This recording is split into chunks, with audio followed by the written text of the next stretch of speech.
Cette voiture, elle est 100% électrique et pourtant elle accélère plus fort qu'une Formule 1. C'est la Formule E. Je suis à Monaco pour suivre le Grand Prix avec DS et je te montre tout ça. Ok, on a accès au stand, on va pouvoir aller voir la voiture de très près. Là, c'est celle de Jean-Eric Vergne qui est en train de passer des interviews. Alors, on va pas trop déranger les ingénieurs qui sont en train de faire les derniers réglages, mais c'est vraiment super intéressant parce que cette année, la Formule E, elle a beaucoup d'innovations. La plus grosse, c'est ici. Elle a un deuxième moteur à l'avant en plus de celui de l'arrière, ce qui fait que la voiture, elle est beaucoup plus performante. On est à 476 chevaux.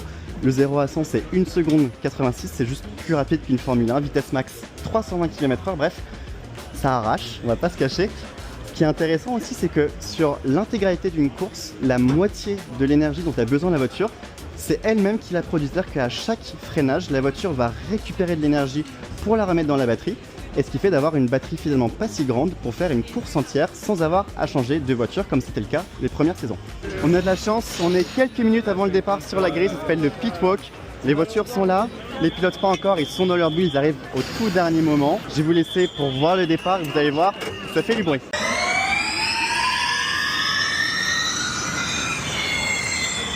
Ok, la course se passe bien là, ça se bataille bien. C'est le temps de faire un petit point sur qu'est-ce qui se passe pendant une course. Et vous allez voir, c'est super technique.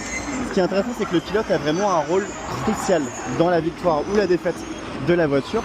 C'est lui, par exemple, qui à chaque virage doit gérer l'intensité du freinage, savoir combien d'énergie revient dans la batterie. C'est aussi lui qui remonte toutes les infos techniques de la voiture à l'équipe, parce que l'équipe n'y a pas accès, par exemple à l'inverse de la Formule 1. Et aussi, ça fait un peu de bruit, il y a un mode qui est vraiment crucial, ça s'appelle l'attaque mode. C'est un mode que les pilotes peuvent avoir 2 fois par course sur une durée totale de 8 minutes, qu'ils partagent comme ils veulent.